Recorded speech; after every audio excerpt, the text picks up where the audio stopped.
Bueno, buenas tardes a todas y todos un poquito, pero bueno, la verdad que el cambio de sala y la organización, lamentablemente estamos y somos lo que estamos. Después como esto va a grabarse, podemos replicar y podemos llegar a muchas más personas que no pudieron venir por la superposición de muchas mesas hace que no nos hayan encontrado. Bueno, Rosario, yo soy Mariano Duarte, soy miembro de la Fundación Eduardo Duarte para los Derechos Humanos. Esta mesa es una política de memoria, verdad, justicia y reparación, y está organizada por la Fundación Eduardo Duarte, que tiene como objetivo profundizar en todas aquellas cosas en las que incursionó Eduardo Duarte, que son muchas, y por eso tomamos fundamentalmente los derechos humanos, que también es muy amplio, pero nos permite en este momento histórico profundizar en aquellas cosas que a él inquietaban desde poco tiempo, y fundamentalmente a las políticas de memoria, verdad, justicia y reparación.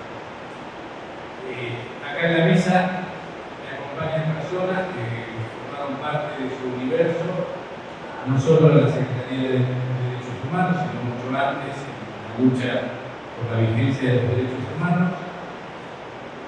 Así que tenemos a la licenciada, no sé si licenciada, es psicóloga, Alicia Kirchner, es diplomada en salud, es licenciada en sexo, porque ha tenido, es diplomada en salud pública, doctora de causa de la UAD, profesora doctoral de salud pública y salud mental en la Facultad de Psicología de la UBA desde 1985 a 2021, profesora del doctorado en la maestría en salud mental comunitaria de la Universidad Nacional de la UNS y de otros posgrados en el país y en el exterior, investigadora categorizada 1, coordinadora del equipo interdisciplinario de estudiantes de la Justicia en la Comisión Nacional por el Derecho a la Identidad y además miembro de la Secretaría de Derechos Humanos.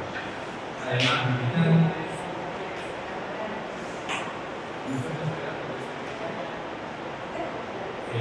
militante, con una historia de este país y de otros. Solamente Victoria Martínez, psicóloga especialista en clínica de niños y adolescentes en atención a víctimas de violencia política, fundadora del Movimiento Solidario de Salud Mental, ex directora nacional de atención a grupos en situación de vulnerabilidad de la Secretaría de Derechos Humanos en la gestión del 2013 al 2014, actualmente presidenta de la Fundación Niños Yo por los Derechos Humanos, miembro de la Fundación Eduardo Duarte. También tenemos a Fabiana Rousseau, psicoanalista, primera directora del Centro de Asistencia a Víctimas de Violación y Derechos Humanos, doctor Fernando Ulloa, miembro de la Secretaría de Derechos Humanos de la Nación, coordinadora del Plan Nacional de Acompañamiento de Testigos sin Causas por Lesa Humanidad, coordinó el proyecto Clínicas de Testimonio Invisible y hoy dirige Territorios Clínicos de la Memoria. Bueno, la verdad que son pequeños currículos de personas que tienen currículos de más de 30 páginas, con lo cual todo lo que no se dice. La importancia de esta mesa era hacer un poco de memoria de cómo fue que se construyeron esas políticas públicas, hicieron que el presidente Néstor Kirchner en Argentina dijeran que la política fundamental, el pilar fundamental de su gobierno eran las políticas de derechos humanos. Para nosotros es una obligación y además un lujo poder estar acá y contar. Y bueno, la historia se me hace costar. Bueno, buenas tardes, gracias por estar. Gracias a todas y todos. Es un esfuerzo llegar hasta acá, lo sabemos, pero es importante que en el contexto de este Foro Mundial de Derechos Humanos podamos hacer un poco de memoria sobre lo que fueron y lo entendemos que sigan siendo las políticas de memoria, verdad, justicia y reparación, especialmente no solo en nuestro país, sino en no solo el terrorismo Estado o dictaduras sangrientas, sino que han perpetuado a través de la inmunidad los efectos de dichas políticas de terror.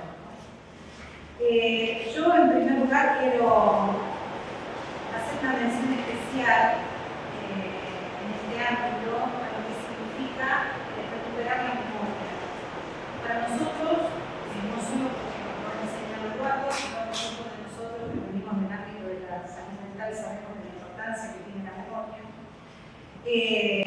Es importante, y quiero aclararlo antes de empezar a contarles un poco sobre esto, es importante que la memoria se haga carne, se haga ejercicio en nuestra vida cotidiana.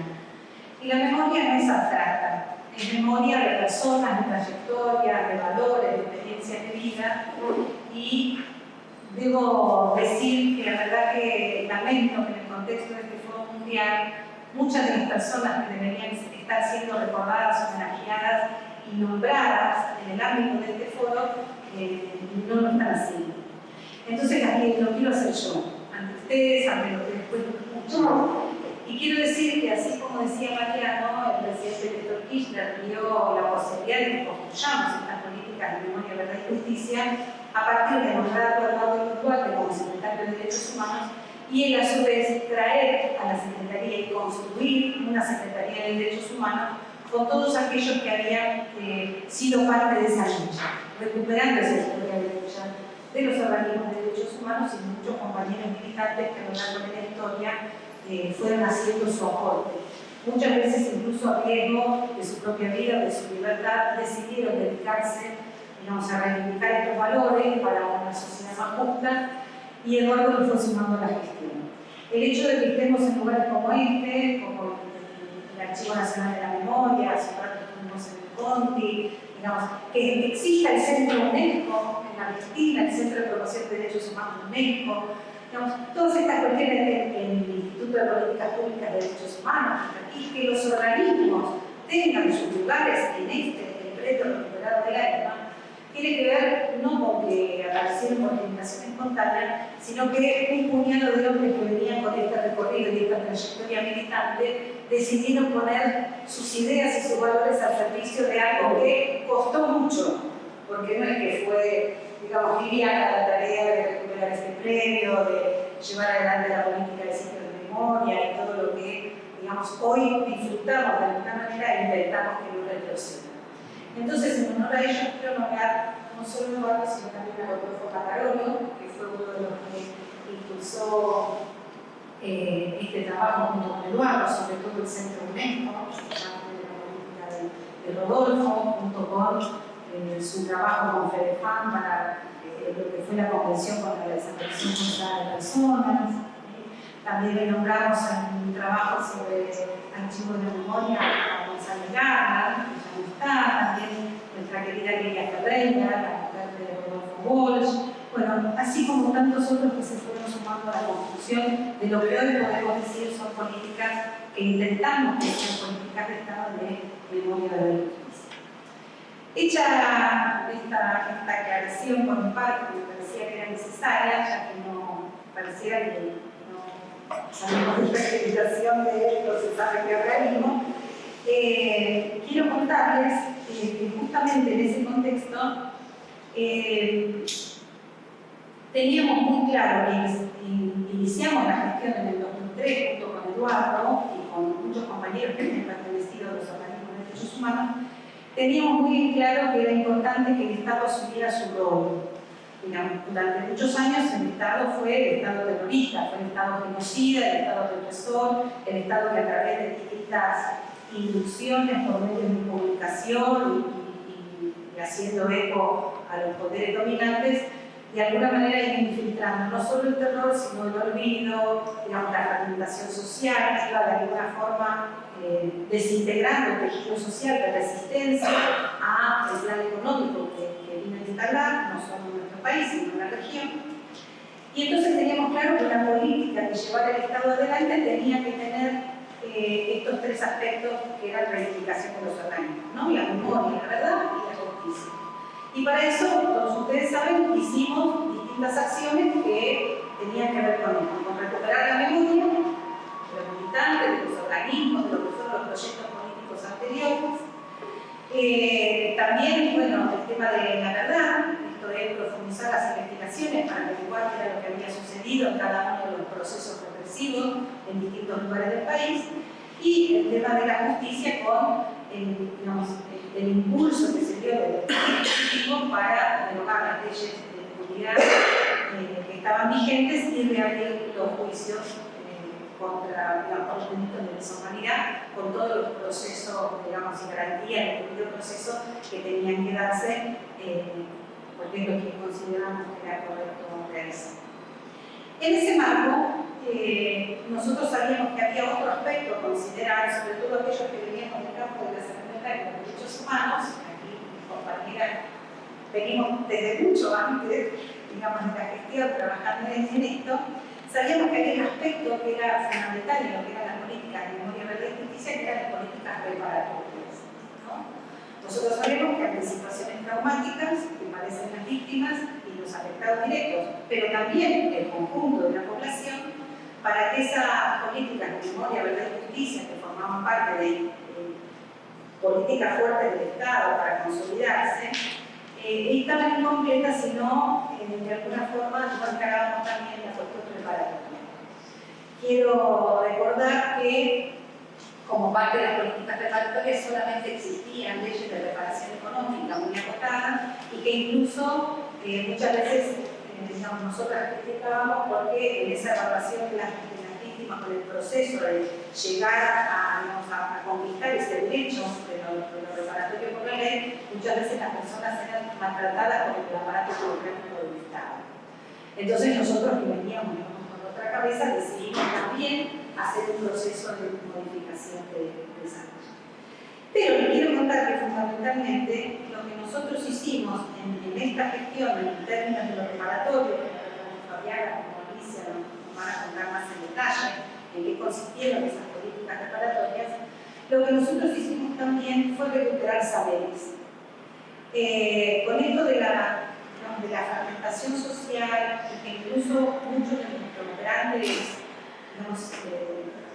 pensadores y trabajadores y profesionales del campo de la salud mental habían sido exiliados o perseguidos, también se había producido un corte en la transmisión de la memoria de quienes habían estado en experiencias anteriores en nuestro país trabajando, por ejemplo, con aquellos que eran víctimas de tortura, no directamente con el terrorismo de Estado, o digamos, psicoanalistas como Fernando Ulloa, por ejemplo, que trabajaban en peritajes para determinar efectos de tortura.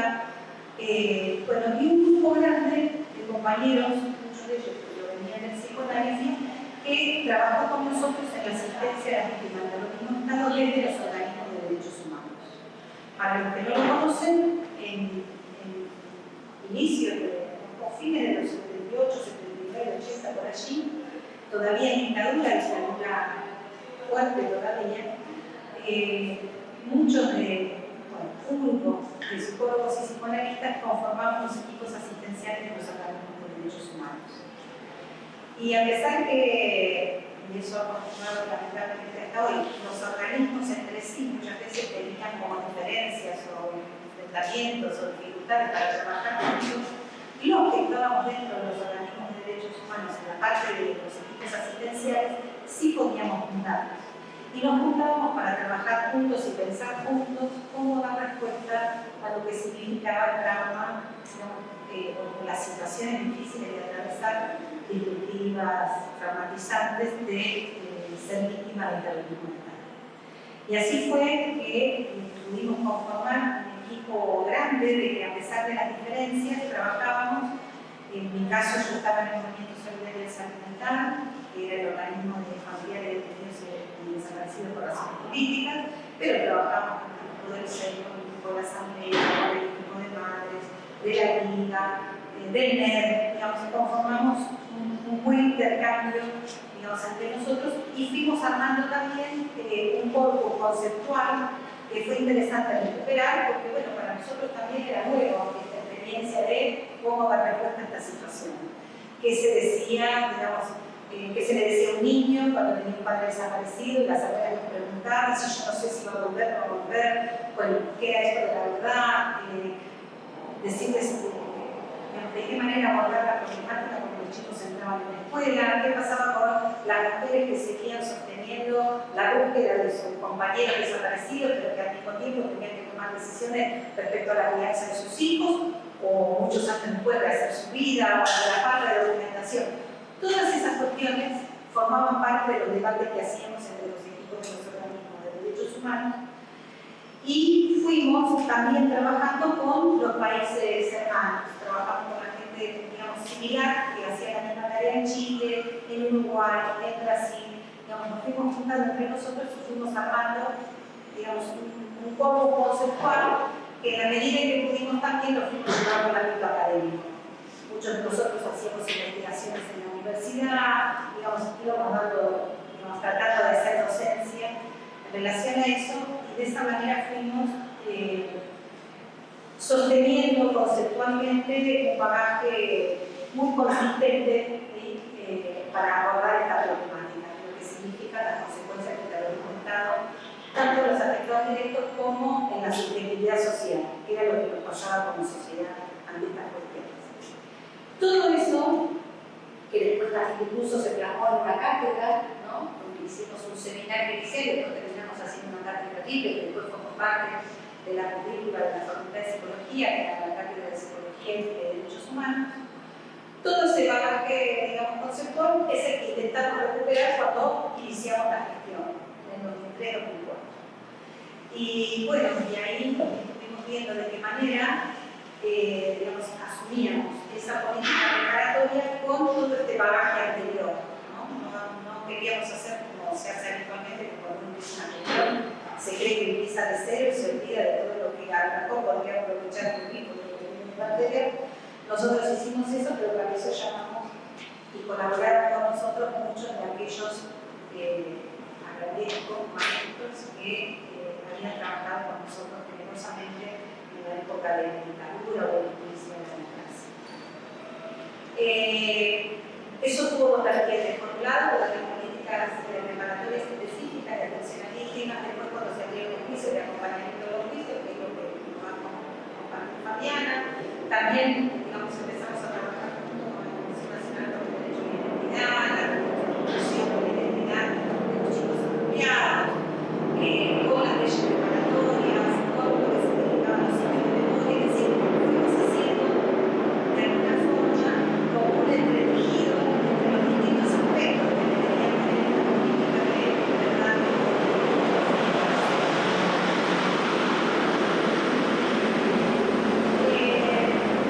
En ese sentido, bueno, me parece importante plantear esto, ¿no? Que lo que nos ha enseñado, digamos, este recorrido a lo largo del tiempo, es que en la medida en que dejamos de hacer memoria, que dejamos de tener presente cada una de estas cosas que hemos ido conquistando, que hemos ido trabajando, que hemos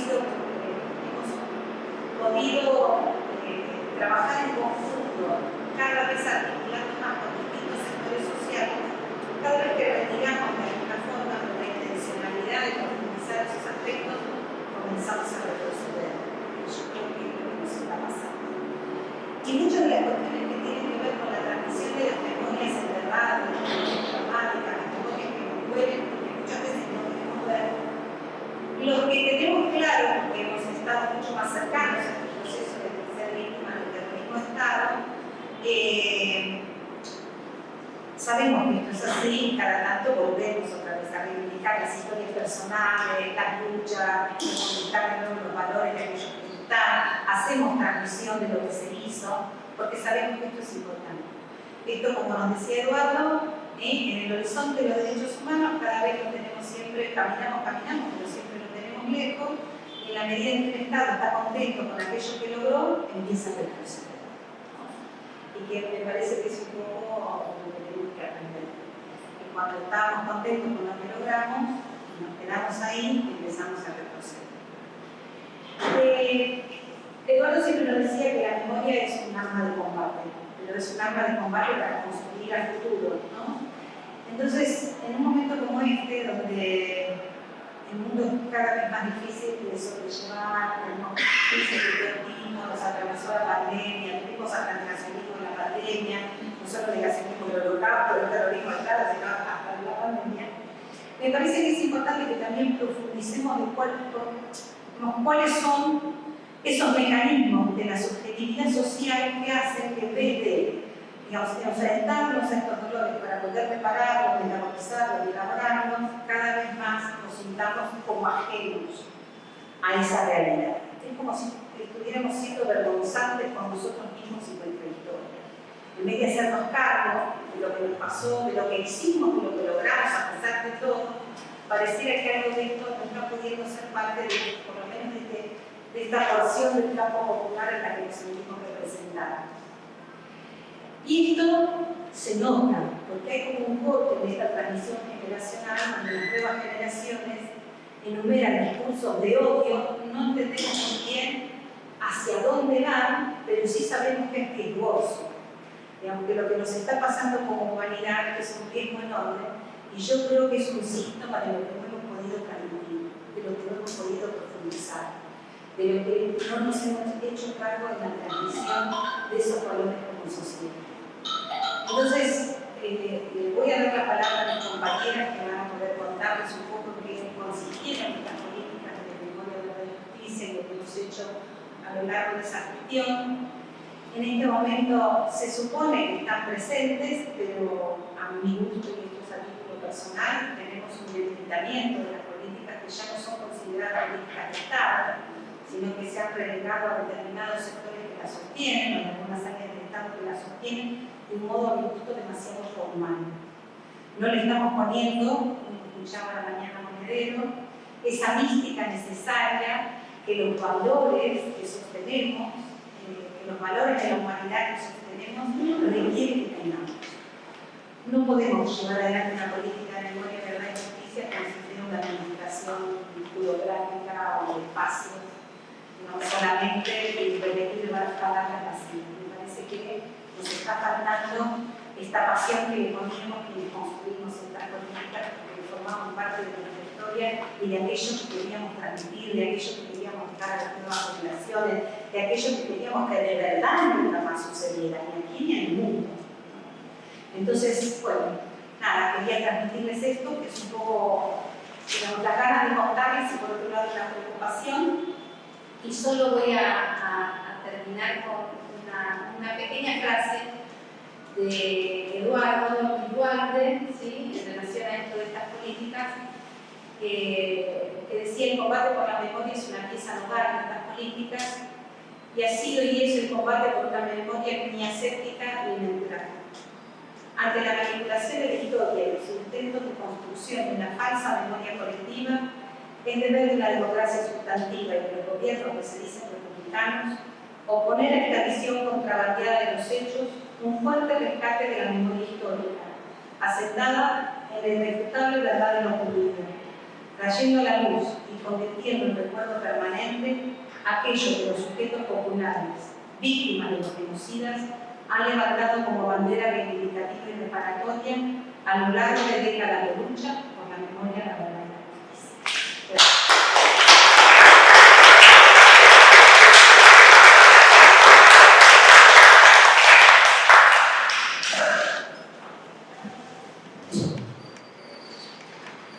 Muchísimas gracias por tus palabras y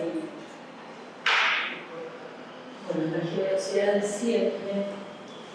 Es un orgullo, por supuesto, y un honor y una alegría también compartir con las enormes compañeras y compañeros en esta mesa, con ustedes.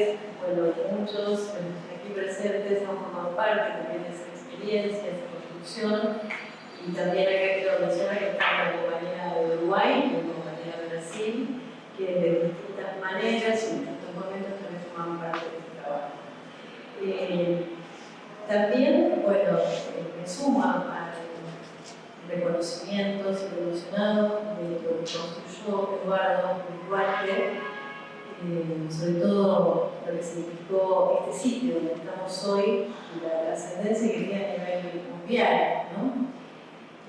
Hace pocos días atrás tuve el honor de participar en una de las reuniones con un representante de MOC, que es la persona que desde Naciones Unidas vino a tomar testimonios y reunirse con distintos académicos, representantes sindicales, funcionarios, para declarar a este sitio Patrimonio Cultural de la Humanidad. Y eso es así por la trascendencia que tiene precisamente en el mundo y porque durante la gestión de Eduardo se plantearon, se pusieron los cimientos, digamos, esa construcción que hoy es después la EXMA, ¿no? Así que no es meramente un edificio, que por el lugar tuvo lanzado, tuvo la trascendencia que tuvo, y tampoco es solamente por la cantidad de personas que pasaron por este lugar, sino también por todo lo que se hizo con ello a partir de las primeras políticas públicas que se construyeron en Argentina con respecto al tema de la igualdad, la justicia y reparación. Y también recordar hoy a Osvaldo Seguidón, que acaba de dejarnos hace 2 días, y que fue alguien que es fundamental en esta construcción y también nos acompañó a nosotros en esta política. Se desarrolló en particular, pero bueno, desde muchos años antes, en muchos lugares, ha participado con nosotros. Bueno, esta mesa, claro, a mí me parece que, por un lado, políticas públicas, memoria, verdad, justicia y reparación, dos conceptos que provienen como de otro campo que pareciera no pertenecer al campo de la psicología, ¿no? Es decir, somos 3 psicólogas hablando de esta mesa, con conceptos que provienen fundamentalmente del campo del derecho y además, digamos, de los movimientos sociales que no habían tenido al ámbito psi, vamos a decir, como articulador frente a las políticas públicas, ¿no? Es decir, esto me parece importante marcarlo porque nosotros hoy, como mencionaba también la historia, nos parece que esto ya forma parte, ¿no? Bueno, un psicólogo puede trabajar en este campo, puede pensar en políticas, el concepto de reparación, el concepto de asistencia, eran conceptos que a medida que nos mismos, nosotros comenzamos a pensar en políticas públicas, directamente no habían sido escuchadas ni mencionadas en los hospitales públicos, en los servicios de salud mental, y que incluso nos encontrábamos con que nos preguntaban qué tenía que ver la política de reparación con lo que puede ser un psicólogo en el ámbito de salud pública, sobre todo vinculado a estos temas. Entonces, me parece que es importante mencionar cómo eso fue una construcción novedosa que además acompañó un momento internacional respecto de las políticas, digamos, en derechos humanos a nivel de derecho penal internacional. Nosotros también en ese momento tenemos que repensar cada uno de los conceptos y pensar qué era lo que esto tenía que hacer con las consecuencias de lo que había producido. Y por supuesto que cuando nosotros empezamos a pensar desde el Estado Nacional estas políticas, personas que teníamos una militancia en donde incluso el Estado parecía que lo único que podía producir era una política de reproducción de impunidad, nada más.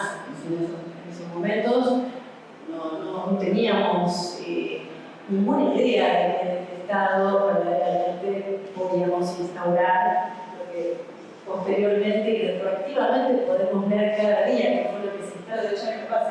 Cada día que tengo que pensar estos temas, digo, nosotros no entendimos lo que hicimos.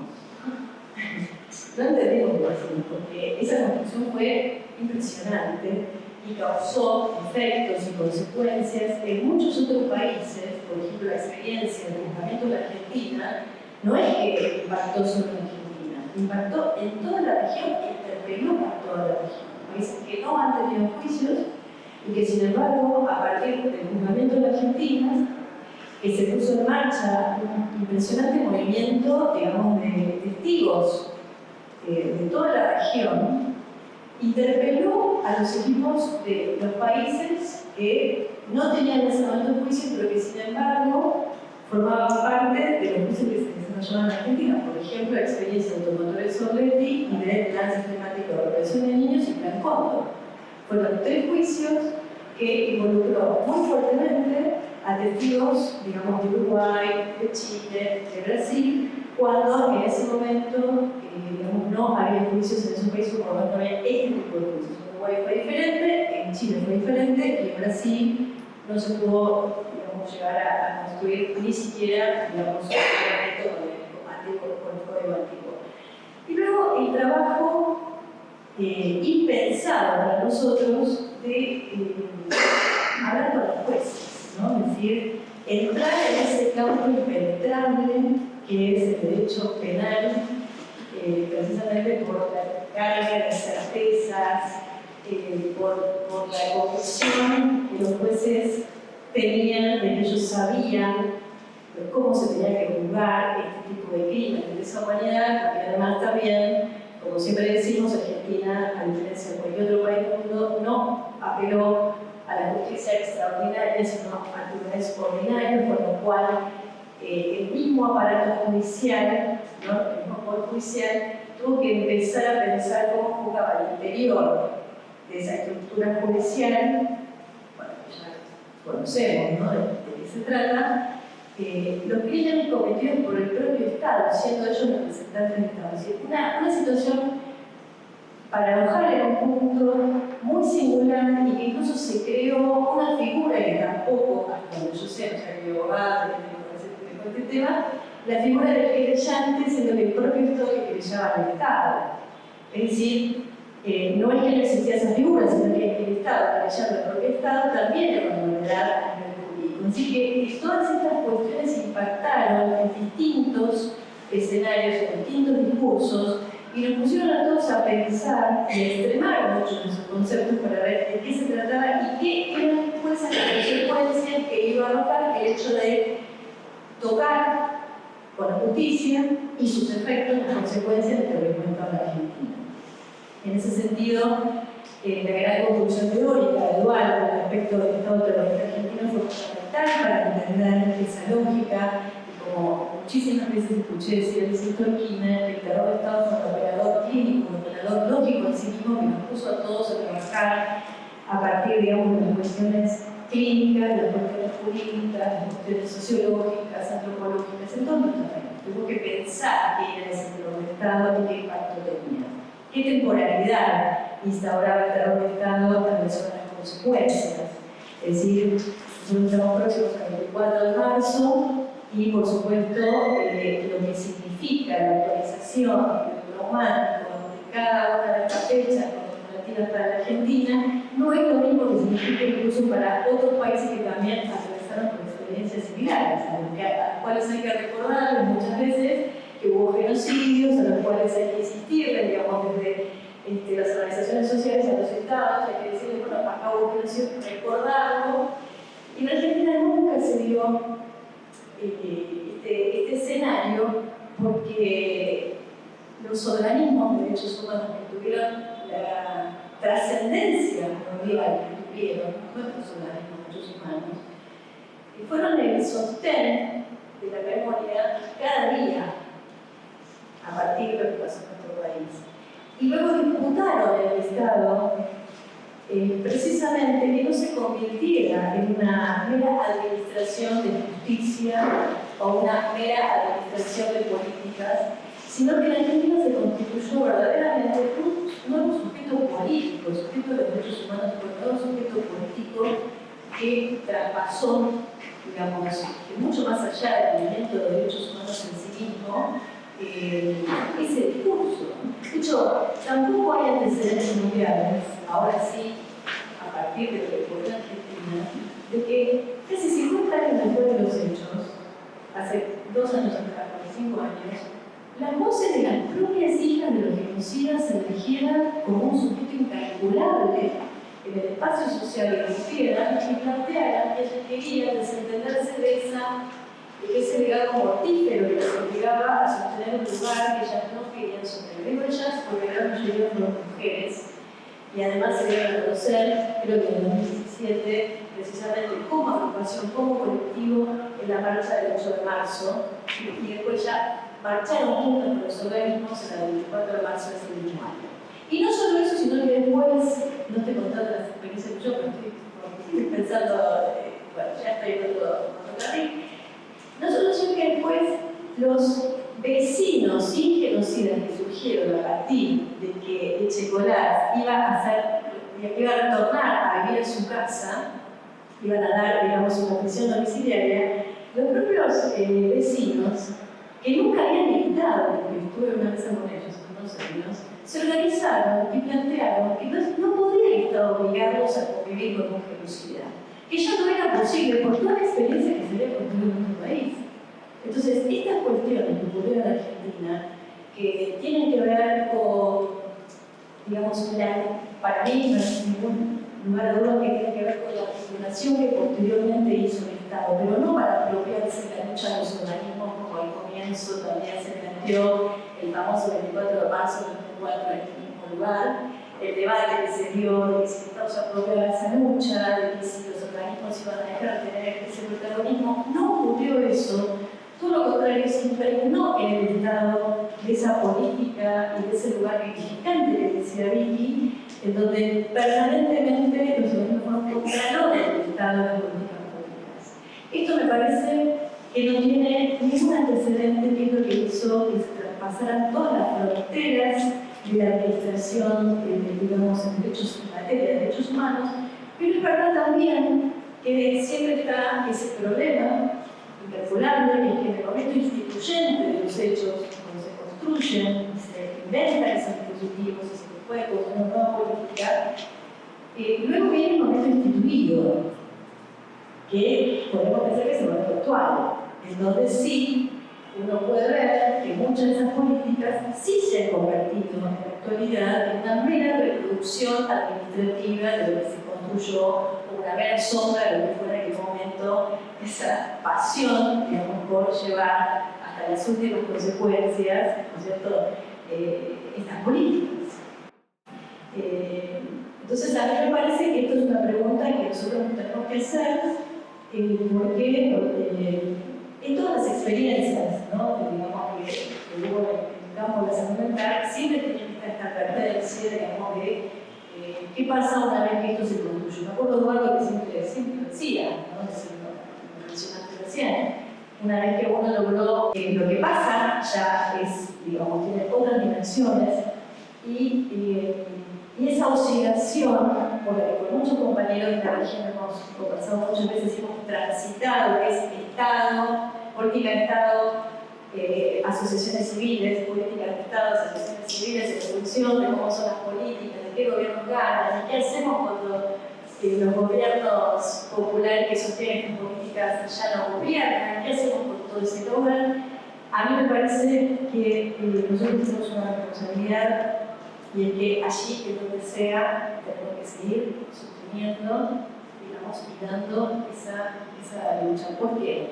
No porque sí, sino porque me parece que en nuestro país, en Argentina, sin lugar a dudas, la política de derechos humanos fue el núcleo ético.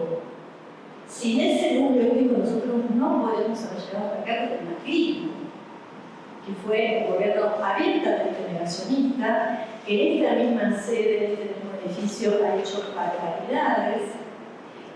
No hubiera sido lo mismo ese macrismo, esos 4 años de negacionismo, si no hubiera existido el núcleo ético que se constituyó en nuestro país. Por lo tanto, siempre pienso que debemos custodiar profundamente como sociedad eso que hemos construido. Bueno, como creo que ya se me estoy yendo un poco de tiempo, y quería decir que la trascendencia de ese trabajo que hizo en Argentina, nosotros como profesionales de salud mental, construyendo el plan de acompañamiento a los testigos y las víctimas, su asistencia Fernando Ulloa para asistirlos a acompañarlos en todo el proceso, construyendo equipos para la evaluación del daño frente a las políticas de reparación y ampliando así los derechos a nivel, digamos, internacional, como ciudadanos argentinos que venían del país, que estaban exiliados. Inventamos con el en el momento cómo hacemos para hacer una entrevista, una evaluación de daños psicológicos. El Estado, digamos, tiene la obligación de pagar a una persona que vive, por ejemplo, como nos ha pasado en Israel, o en el Polo Ártico, y no en el sur, claro, no en el sur, en el Corán. Y él dice, bueno, pero si los jueces también están juzgando a las personas vía Skype, con el sistema cerrado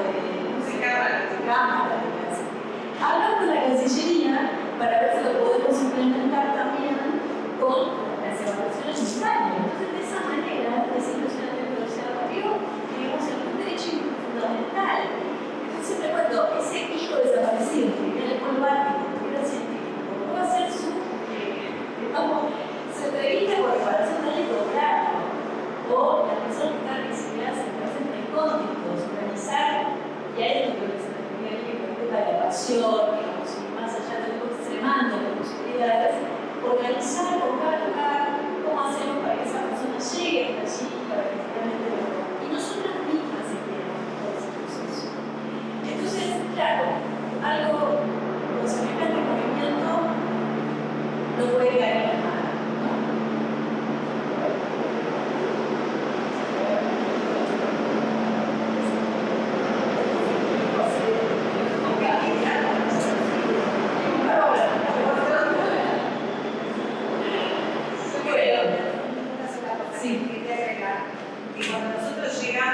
Cuando nosotros llegamos a la Secretaría y empezamos a trabajar el tema de las evaluaciones de daño, nos encontramos con disparates tales como, por ejemplo, pedirle a un hijo de desaparecido nacido en la isla su partida de nacimiento para poder corroborar su identidad.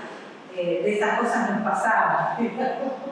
Y fueron de las cosas que tuvimos que ir venciendo con los propios empleados del Estado, que les parecía que esto era mucho.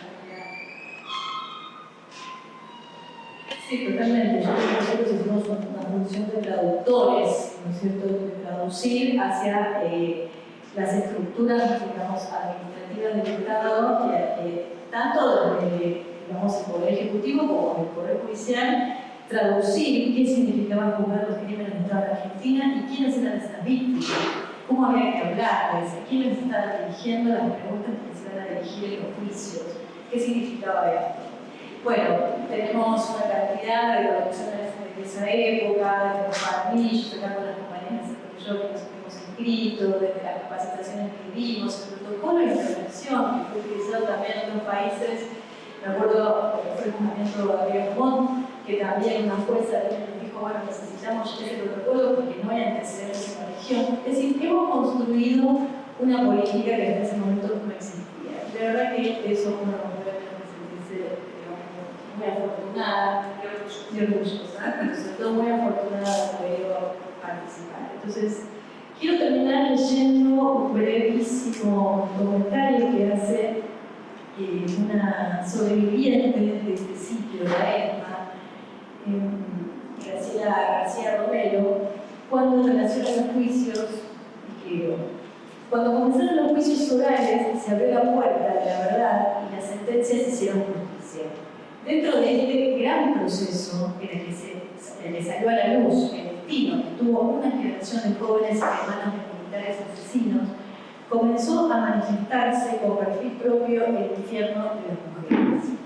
El tema de la violencia sexual contra las mujeres no integraba los contenidos de las querellas en el comienzo de los juicios. Comenzó a perfilarse a partir de la solidaridad de género y se convirtió en una lucha específica, una acción mancomunada y solidaria de abogadas, fiscales y magistradas que nos ayudaron para que pudiésemos narrar lo vivido como violencia sexual. Quiero remarcar la función reparadora que significa que el Estado permita enjuiciar a los asesinos y violadores. Por primera vez, los sobrevivientes narrábamos en un ámbito estatal todo lo que habíamos vivido y por nuestra voz también hablaban los que no estaban, vivos y muertos. La sociedad tenía que escuchar, con un silencio respetuoso, los detalles de las situaciones insoportables por los que habían tenido que atravesar tantos argentinos y argentinas. Brotó en muchos de los testigos el llanto frente al micrófono cuando en el marco de la unidad pudieron relatar los manoseos, los abusos y obligaciones en las que fueron víctimas y que nunca habían podido contar ni a sus esposos ni a sus hijos. La palabra víctima en ese recinto y en nuestras bocas refería específicamente a la situación en la que estuvimos, ya que describía la imposibilidad de impedir el abuso que los militares hacían de nosotras, pero no a nuestra condición de sobrevivientes, ya que pudimos emerger con dignidad. La indignidad solo le cabe al violador.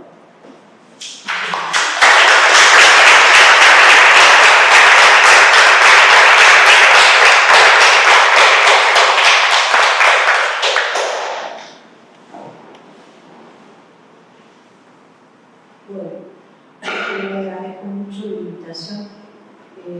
Gracias, Victoria, por invitarme a hacer unos elementos centrales de un periodo que fue el que llevó a la carga de la Secretaría de Derechos Humanos, que es un periodo coincidió con un momento de implementación, un momento de implementación de las políticas de implementación de la ley de justicia como política de Estado. En una mesa, en el 5 de mayo, recuerdo haber dicho el gobierno, todavía son políticas de gobierno. Se lo dije públicamente, todavía son políticas de gobierno. Para que sean políticas de Estado, tendría que implementar también que la sociedad completa las tome en sus manos de una manera inclusive de defensa de las mismas. Y algo de lo que dijo Falca, lo que pasó en el periodo del gobierno macrista, debo recordarles que la primera medida del gobierno Macri fue una invitación al presidente de Estados Unidos que coincidía con el 24 de marzo. Con lo cual, por primera vez, desde el retorno a la democracia y desde antes, digamos, por la ronda de las madres, se enseñaba la posibilidad de hacer en la marcha del 24 de marzo el nombre de la seguridad del presidente de los Estados Unidos. El nombre de la seguridad del presidente de los Estados Unidos. Era tal el peso los organismos de derechos humanos, incluyendo el hecho de que tuvieran un premio Nobel de la Paz en función de ello, que el presidente de los Estados Unidos, en ese momento Obama, avisó que el 24 de marzo iba a estar en Bariloche. Y además obligó al entonces jefe de gobierno de la ciudad de Buenos Aires, Mauricio Macri, presidente, no ex jefe de gobierno, presidente, acompañando al espacio de la memoria en el cual él, siendo jefe de gobierno, nunca había estado.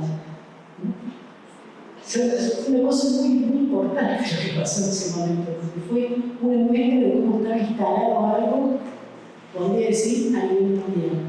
Antes de entrar en el tema, les voy a contar algunos como pequeños datos como muy impresionantes. En Coyoacán, México, poco después de la brutal desaparición del estudiante de Ayotzinapa, todas las mañanas la plaza de Coyoacán aparecía con flores y velas, todos los mediodías se levantaba todo eso, todas las noches volvían a aparecer las flores y las velas.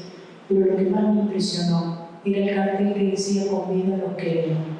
Porque con vida los queremos era la consigna de un organismo de derechos humanos en Argentina.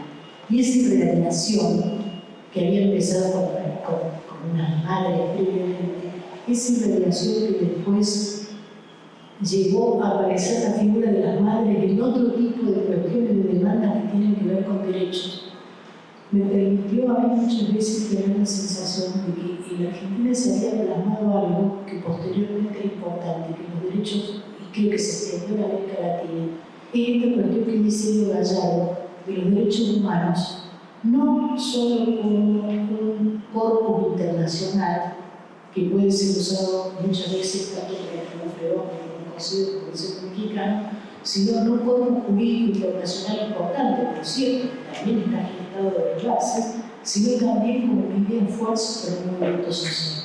Como medida de esfuerzo del movimiento social. Ahora, ahí me parece una cuestión de la articulación con el Estado. Cuando vos traías la historia, yo pensaba que también estuvieron los organismos psicoasistenciales del exilio, ¿no? El movimiento de trabajadores de salud mental en México, que posteriormente fue un movimiento de trabajadores de salud mental del Cono Sur, del cual yo participé, que además colaboró con situaciones como Nicaragua, El Salvador, etcétera, que terminamos reuniéndonos alrededor del movimiento solidario de salud mental a mi vuelta, y que en ese movimiento, en el cual yo tenía lugar de trabajar con niños, me acuerdo que hicimos una investigación internacional cuyo título era la represión política y los niños, y nos faltaba una herramienta, porque nosotros utilizábamos la categoría de represión política, pero la categoría de represión política no era una categoría de la densidad de la que nos proveería después el libro de Duarte, El terrorismo de Estado en Argentina. La categoría de terrorismo de Estado permitía articular de otra manera, pensar de otra manera la articulación entre esta cuestión del Estado y la subjetividad, pero también nos permitía pensar de que hay estados terroristas, como era el Estado argentino durante la dictadura, pero que todo Estado tiene un componente de terror. Cuando Mr. Jekyll y Dr. Jekyll y Mr. Hyde, todo Estado tiene un componente de terror. Y entonces, en la misma medida que el Estado se reserva con el ejercicio de la violencia y el uso de la fuerza, y en la medida que la configuración de todo Estado tiene un componente de excepción. Ese componente de excepción que permite poner entre paréntesis, inclusive la ley, el nombre de la defensa de la ley.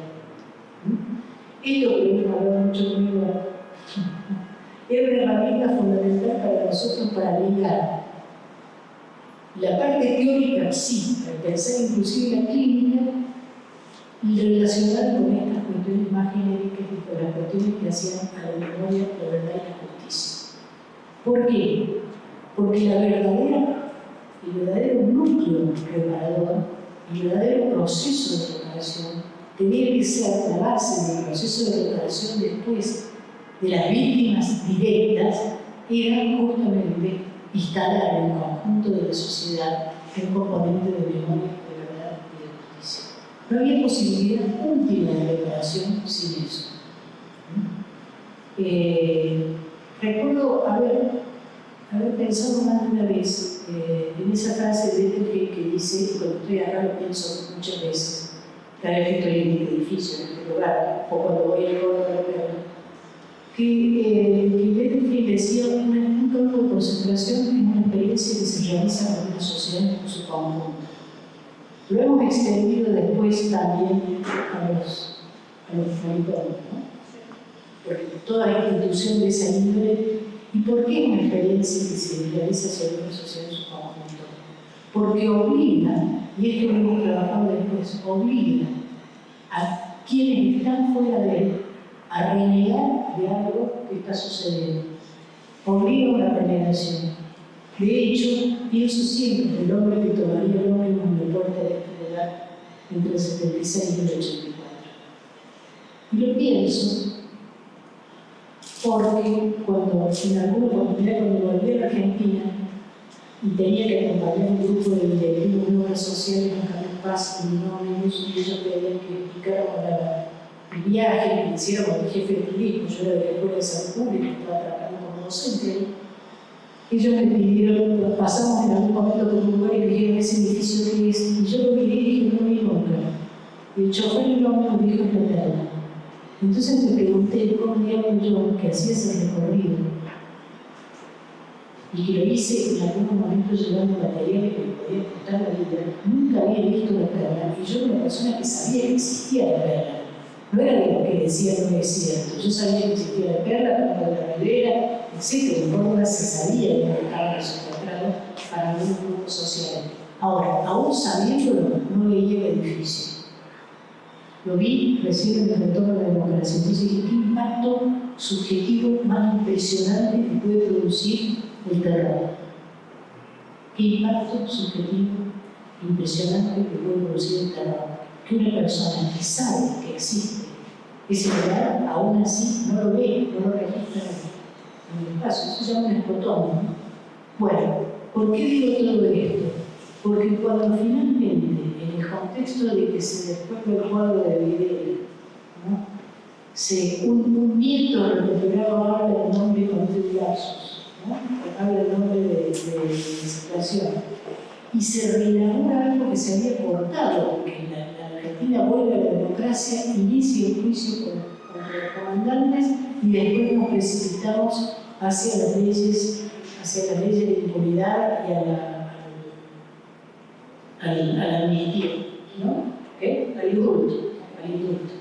Nos precipitamos al lugar de la... Y sin embargo ahí sigue una presión de la sociedad que va a culminar con este momento en el cual se retoma eso para abrir de nuevo todos los juicios. Y hubo un hilo en todo ese periodo que quedó. Un hilo en la búsqueda de las abuelas, porque por fuera de las leyes de la impunidad, quedó la apropiación de niños. ¿No?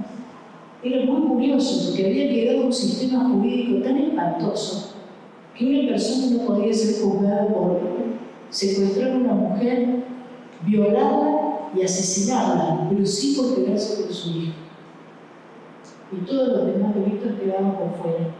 Y ese trabajo constante, ese que instaló la creación de la Comisión Nacional por el Derecho a la Identidad. Sin embargo, las abuelas siguen siendo las personas, no el Estado, sino las abuelas, las personas que se hacían cargo de hacer la investigación que les llevaban a la justicia. Y aún así la llevaban a la justicia con el costo de tener que hacerlo personalmente, y fue después, posteriormente, como organismo podían hacerlo. Entonces, les digo jurídicamente lo que podía pasar, que una familia se presentaba el ADN cuando ya existía, daba con otra familia y se caía en juicio, porque la familia demandante no era la misma. Y en ese momento, alrededor de uno de estos juicios, es que las abuelas logran entrar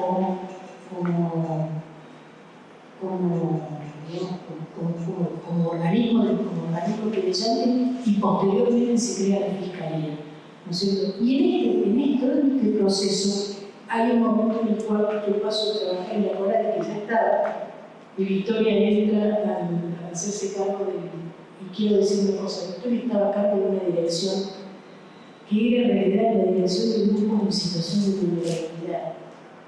Y que la existencia misma de esta dirección mostraba algo que a mí me parece fundamental en el territorio de los derechos humanos en la Argentina, que es la irradiación. Si para algo sirve la lucha por la memoria de la verdad y la justicia en relación a los crímenes de la dictadura, es para mostrar los crímenes que también suceden en la paz. Es para organizar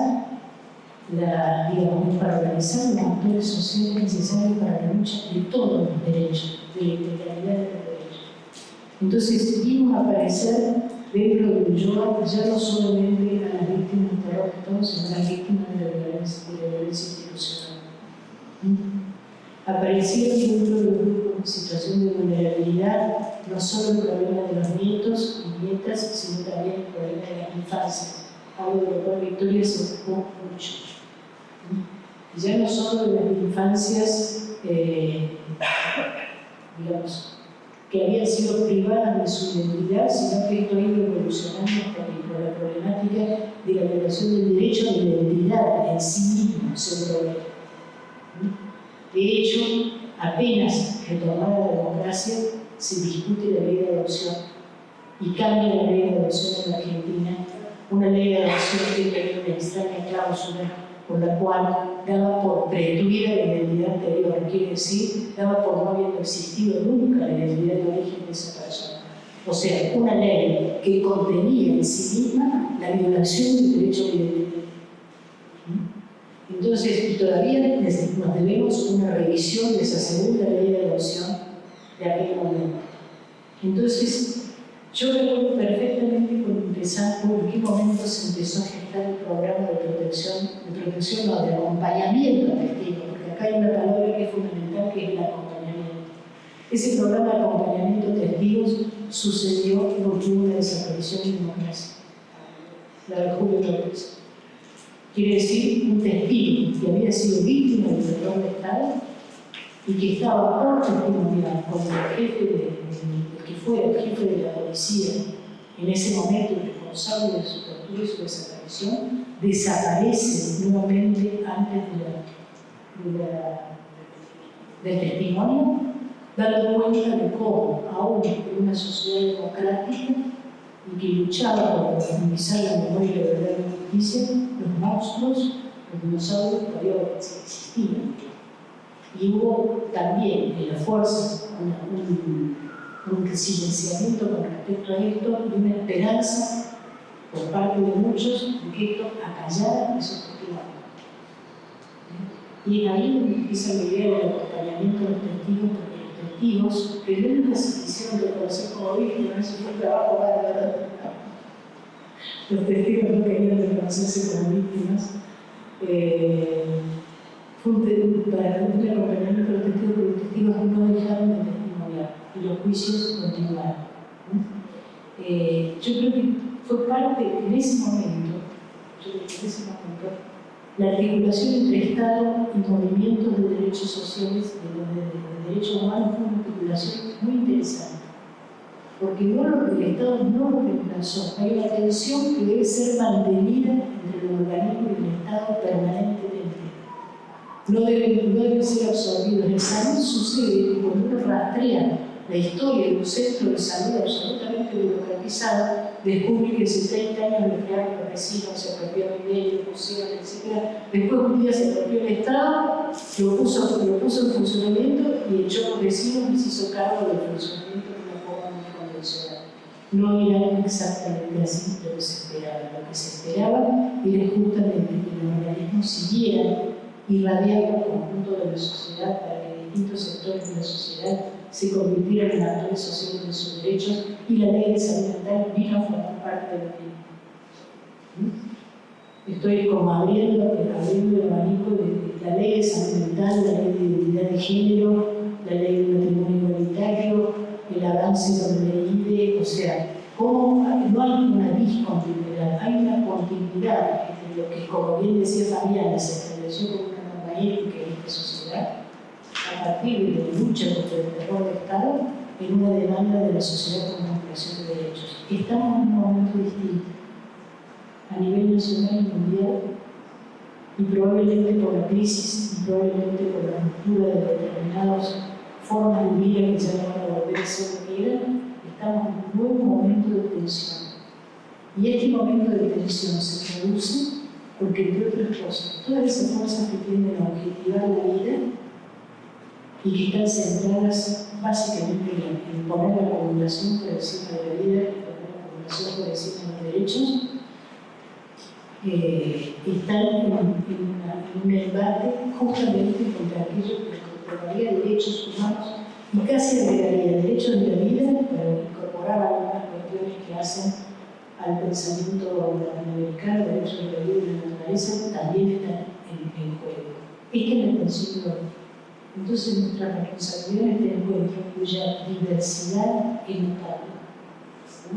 Una diversidad muy notable la que hay en este encuentro, es cómo transformamos la memoria, la verdad y la justicia en algo que sea vivo para las generaciones que vienen. Esta ciudad está llena de calles con nombres de gente que uno no sabe quiénes son. No es poniendo el nombre de una persona en la calle que se te guarda la memoria. Durante de niña siempre dije que el cerro Champaquí se llamaba Champaquí, que no era Nono. Nunca supe que pertenecía a la lengua de pueblos que estaban ahí desde antes de la conquista. Aún ni siquiera sabía de la idea que tengo hoy de lo que fue la conquista y el despoblamiento de esa zona. Para que quedara ahí el nombre de un cerro, y sin embargo, una niña que vivía en ese lugar no supiera que ese nombre era de una lengua que se había muerto además, junto con sus pobladores. Entonces, hemos trabajado y hemos logrado muchísimo en revisar la historia, porque con este paquete de revisiones que se irradiaron los organismos de derechos humanos, por ejemplo, se recuperaron en el Museo del Cuerpo de Personas del Pueblo Originario, que estaban puestos en el Museo de Ciencias Naturales, en el entorno de la democracia. Entonces, entiendo que quiero volver sobre los diálogos con Eduardo para decir algunas cosas. Pocas veces conocí un funcionario que invitara a discutir teóricamente.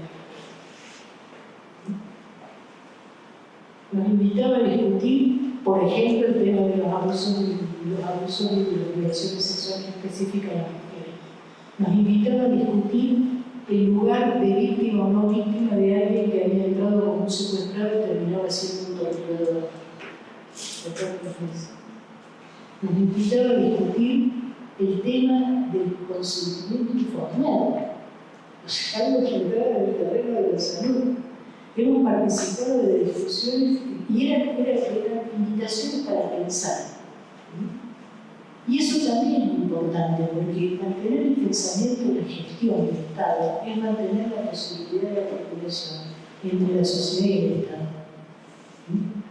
Es mantener esa posibilidad. Entonces, yo reivindico mucho ese periodo de trabajo, ese periodo que me permitieron compartir con el Ulloa mientras seguía en el CONADE. Reivindico también el trabajo que seguimos haciendo en la CONADE, un pequeño equipo que se encargó durante mucho tiempo de acompañar a los móviles jóvenes que transitaban ese proceso por el cual se preguntaban, la justicia intervenía en su vida para que se preguntaran sobre su identidad, algunos que ni siquiera se lo habían preguntado, pero la mayoría de los cuales resultaban no ser hijos desaparecidos y sin embargo haber quedado con esa duda sin respuesta. Todo eso lo estuvimos trabajando en distintos momentos y creo que cuando uno trabaja, si hay un ritmo por la política de derechos humanos es parcializarse. Cada uno va a trabajar en una temática específica y cada uno va a trabajar en una problemática específica.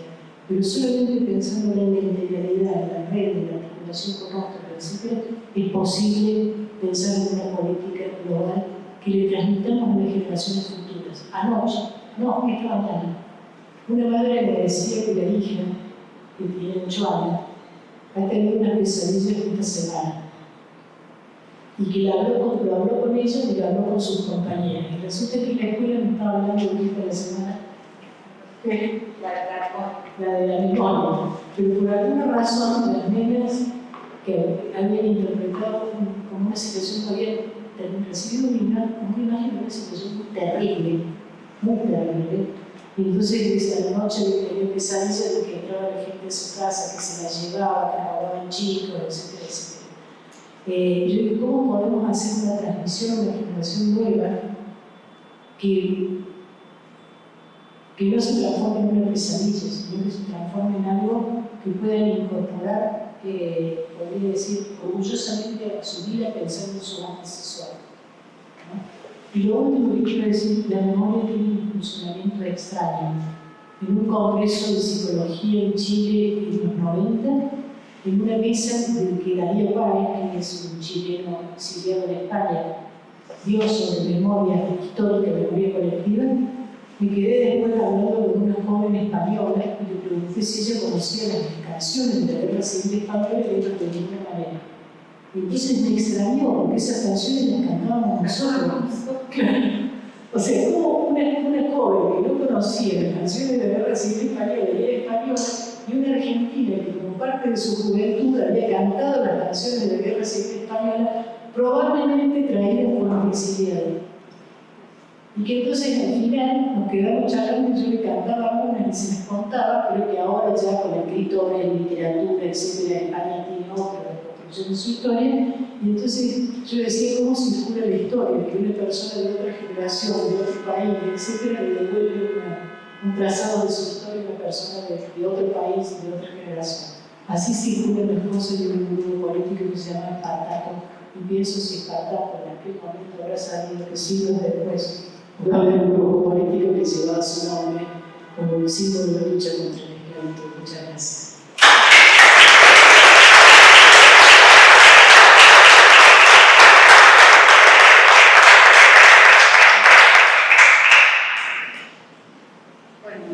Queda ratito, pero no sé si alguien quiere hacer alguna pregunta, algún comentario.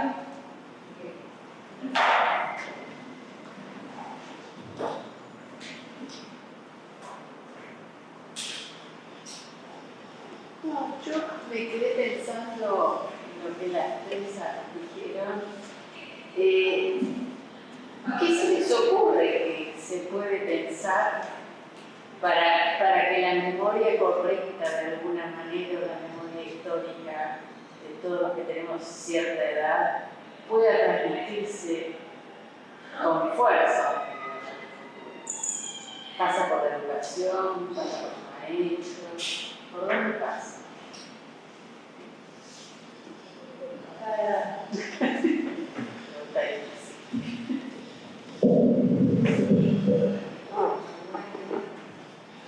Por la forma de comunicar. Ahora tengo una duda, que es cómo reivindicar la lucha sin caer en la épica. Claro, yo creo que quizás los chicos, cuando uno cae en la épica, se disparan para otro lado. No sé si quieren explicar esto. Estamos en una épica, creo que porque voy a decir algo que lo tengo muy crudo, evidentemente. La épica es patriarcal. La épica es el soporte de la mayor parte de las guerras. La épica justifica los combates, ¿no es cierto? pero uno no, entonces no se puede necesariamente transformarse en un pacifista, no sé, es complicado. Ahora, lo que me doy cuenta es que los jóvenes tienen un cierto rechazo a la ética. Sí, por eso, un sub-30 no le podés hacer. Entonces, por ahí las vidas cotidianas, reivindicar las historias personales, las vidas cotidianas, sin idealización. ¿No? Hay una poesía de Bertolt Brecht que termina para generaciones futuras que termina diciendo que nosotros que quisimos luchar por la amabilidad no supimos nosotros mismos ser amables. Y pide disculpas. Entonces creo que esta cuestión de mostrar directamente lo humano también de su falla es una forma importante de transmitir esto en la relación de ¿sí?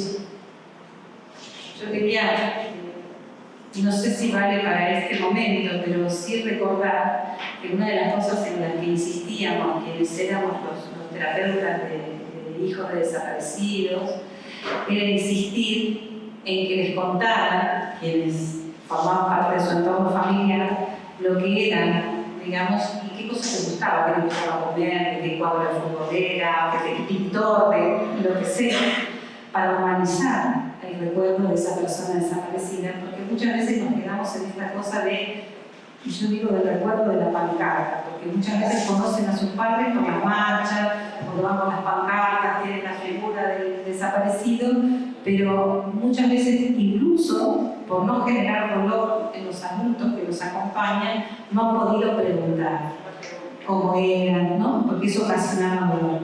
Y eso a lo largo de la historia ha hecho que muchos de esos que eran niños en ese momento, hoy en día, ¿sí?, no conozcan de verdad, profundamente, a su padre o a su madre en lo cotidiano. ¿Sí?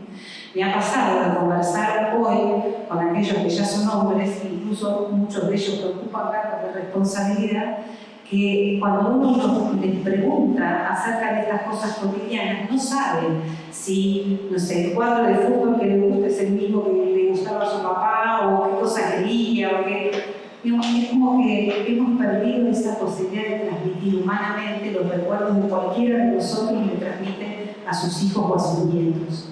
Esa condición de humanidad, con sus virtudes y sus defectos, con sus valores, pero también con sus ideales y sus sueños, no la hemos sabido transmitir, creo yo. Y me parece que dentro de este ejercicio de memoria también tenemos que hacer ese tipo de, digamos, de ejercicio de transmisión. No por la ética, sino por la humanidad, por estas cosas chiquitas de la humanidad cotidiana. Vos sabés que, perdón,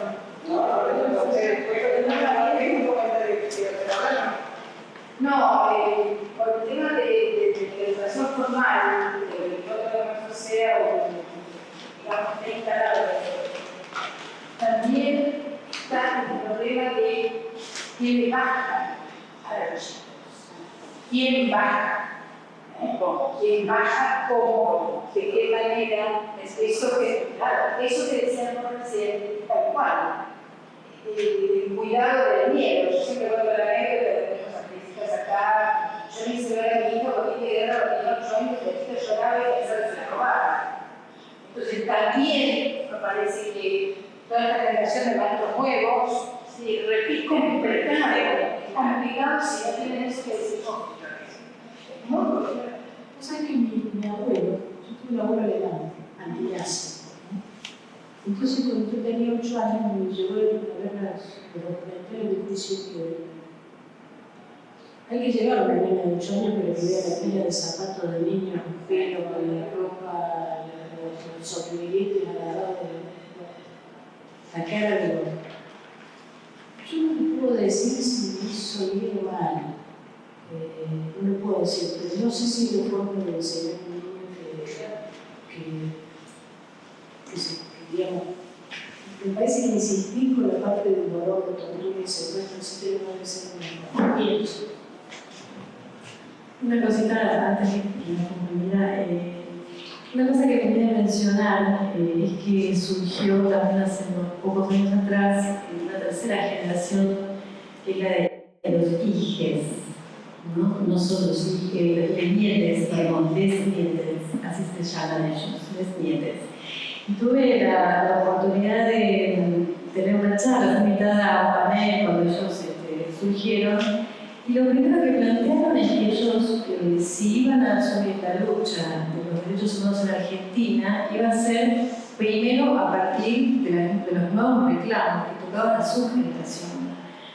Y además, luego de la charla nos quedamos conversando un poco y muchos de ellos confesaron obviamente que en algunos casos hacía tiempo que con sus padres no tocaban estos temas porque no aguantaban a sus padres todo el tiempo con lo mismo, contándole, diciéndole, nada. Entonces ellos querían escuchar de qué manera eso les podía servir para lo que a ellos les pasa, que son cuestiones muy, digamos, distintas, por lo menos en lo discursivo, a lo que pasaba en la década del 70, claramente.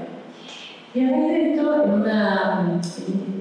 una charla que me tocaba dar en una escuela del interior de la Argentina, le dije, ¿por qué no a mi hija hablar de hoy? Yo, militante feminista, me encanta pensar en estos temas.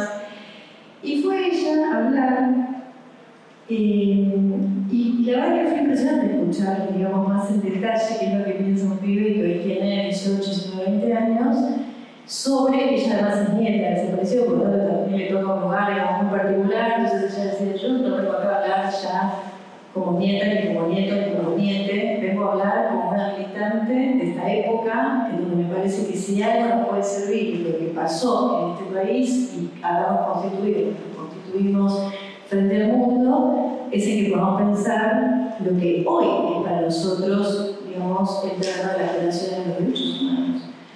Entonces, directamente fue magistral, aprendí muchísimo de charla, sí, porque no hacía falta mencionar siquiera, sino, digamos, cómo esa transmisión podía tener un nuevo sentido, porque si no servía, era una lengua muerta, ¿no? Era una lengua muerta.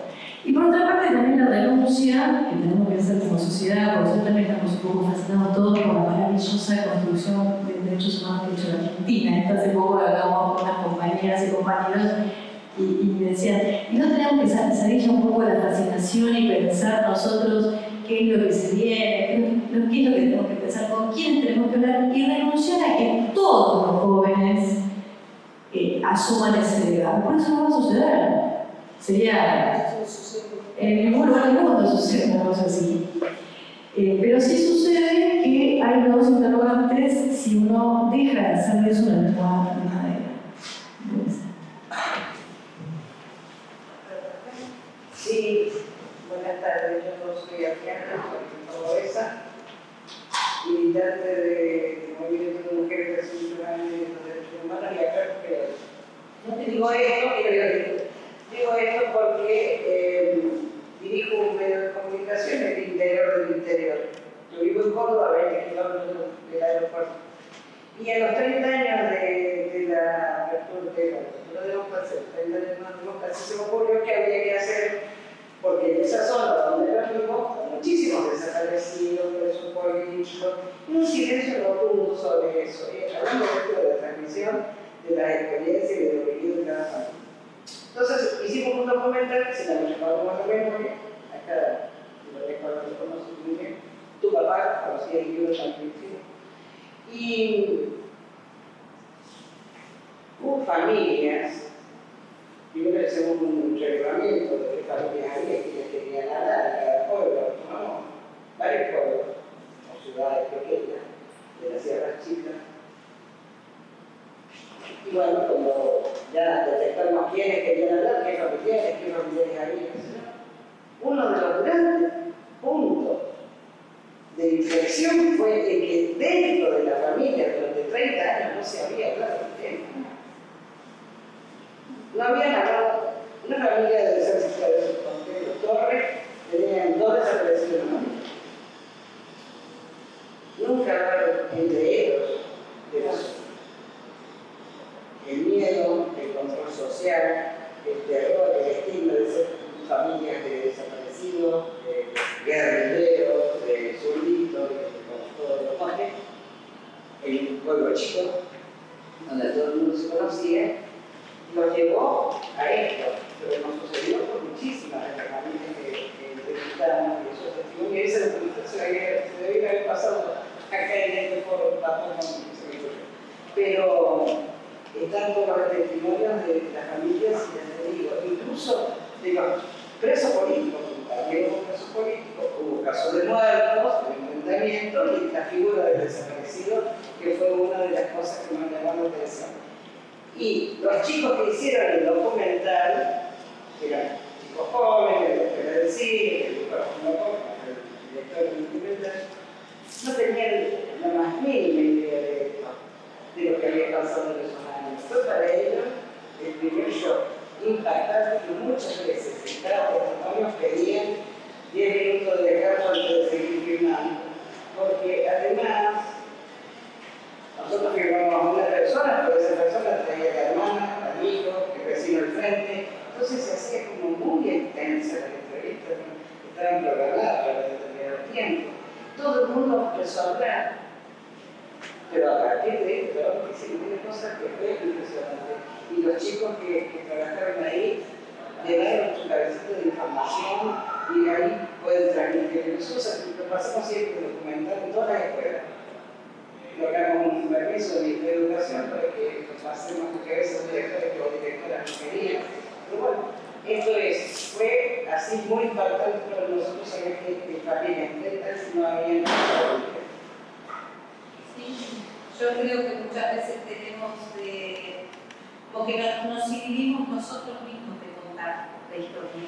No, digamos, de este modo que ya decía, ¿no? De un modo cruento o con detalles que por ahí son innecesarios, pero me parece que con esto de que hablamos tanto de los derechos humanos y que hay muchos todavía lugares dentro de nuestro país donde reina el terror, porque todavía hay sectores poderosos que están actuando en el lugar del interior.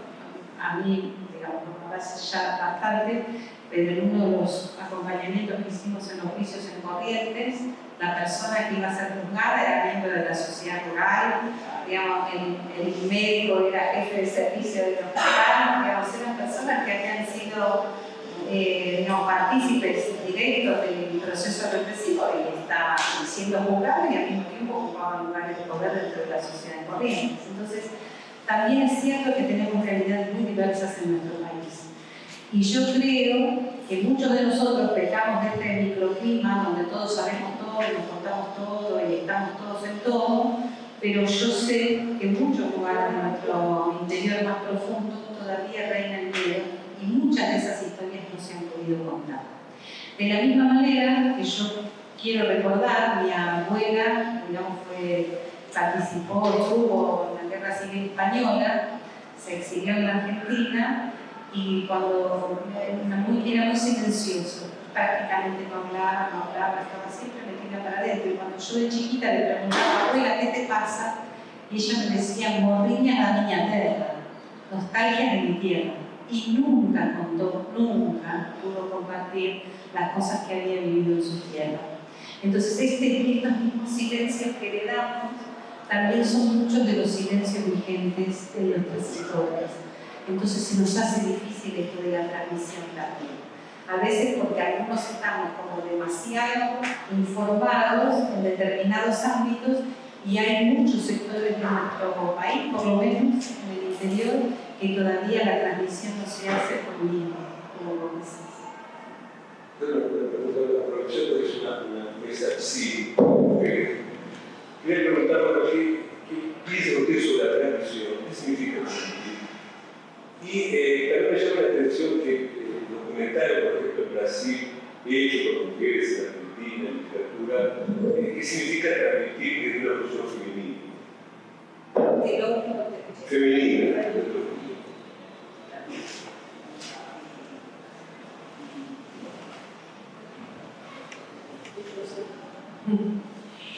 Bueno, lo que pasa es que también lo sí, digamos, no puede englobar lo que desde distintas corrientes teóricas se piensa como la transmisión. En particular, creo en el inconsciente y yo creo, y lo hemos hablado muchísimas veces con Ricky, que esta cuestión del mandato de recordar como si hubiera posibilidad, digamos, de olvidar verdaderamente acontecimientos traumáticos de magnitud como los que hemos transitado como sociedad, es algo que puede pensar un sociólogo, pero no lo puede pensar un psicoanalista, por ejemplo, que cree en el inconsciente, porque el retorno de aquello traumático, por supuesto, es lo que insiste, lo que vuelve, lo que... Y la transmisión, que no es la enseñanza, la transmisión va precisamente por esta vía del inconsciente. Digamos, incluso tenemos ejemplos de, bueno, sin ir más lejos, las personas que han nacido, digamos, en este mismo sitio, que nunca supieron, digamos, una historia, que nacieron aquí, nunca supieron su historia, sin embargo, en su infancia había una cantidad de señales, de signos, permanentemente que los hicieron pensar luego, por aquí, entonces no estoy diciendo aquí, aquellas cosas que me fueron llevando a esa pregunta. Hay algo que es un saber no sabido, que se transmite en la medida en que se constituye como un interrogante, como una pregunta, y donde hay algo que precisamente falla como discurso. Quiero decir con esto que si fuera tan sencillo que cualquier apropiador le contó otra historia a su hijo y le quedó todo, bueno, sería una cuestión meramente de digamos, un acto de habla, sencillamente, y de contar una historia. Y sin embargo nos encontramos con que lo que retoma, lo que hiciste como pregunta, es ese saber no saber que se transmite por la inconsciente. Por lo tanto, yo creo que la transmisión se juega siempre algo que no termina del todo de cuajar, como una especie de agujero, eso que se dice, en lo que se silencia, en lo que se calla, las miradas, en lo que no se puede nombrar precisamente ante la eficacia de la transmisión de la información. Pero femenino, no sé. No tengo ninguna idea. Gran agujero negro. Sí, no sé bien cómo responder tu pregunta, salvo lo primero que pensé, que es algo que vengo diciendo hace bastante tiempo y después revisando, que yo tengo un territorio muy particular en América Latina, porque es un territorio construido básicamente sobre sufrimiento. Esa frase que dice todo el mundo tiene en las manos, todo el mundo tiene sangre originaria, pero que no la tiene en el cuerpo, la tiene en las manos, no es cierto. Porque no es que todo se dividió en conquistador y conquistado. Esto se configuró. Este es un continente, incluso un continente que se constituyó con conquistador, conquistado. Gente que huía del hambre, gente que huía de la guerra, gente que huía de los genocidios. Pregúntenle a los armenios si vinieron a conquistar o a sobrevivir.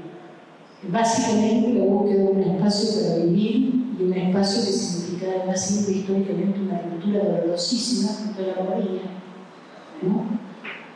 Entonces, a veces, cuando uno piensa en la transmisión, piensa en los formas de transmisión de historias traumáticas que a veces tienen varias generaciones, que vienen de varias generaciones, ¿no? De tener acá una madre cuyo padre murió en años y sus hijos fueron desaparecidos en la realidad. Para mí eso es como un paradigma. Es como un paradigma.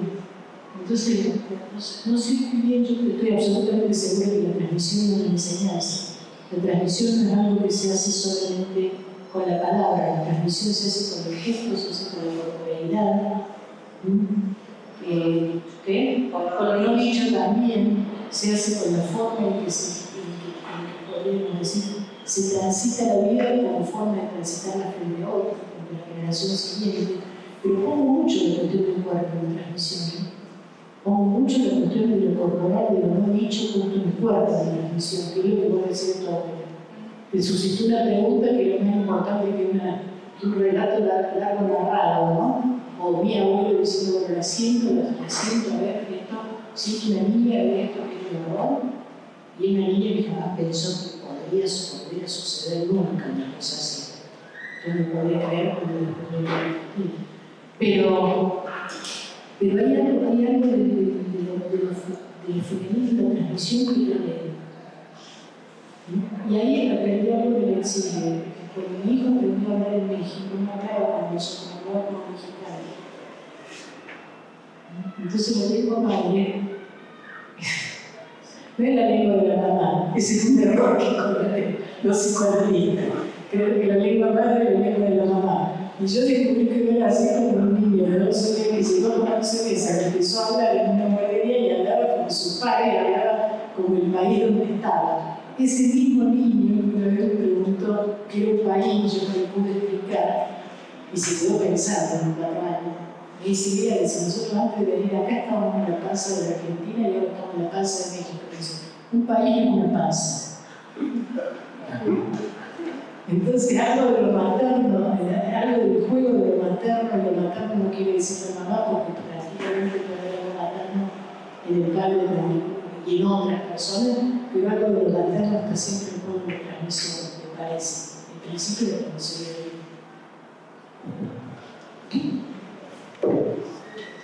Bueno, entonces nos despedimos. Gracias.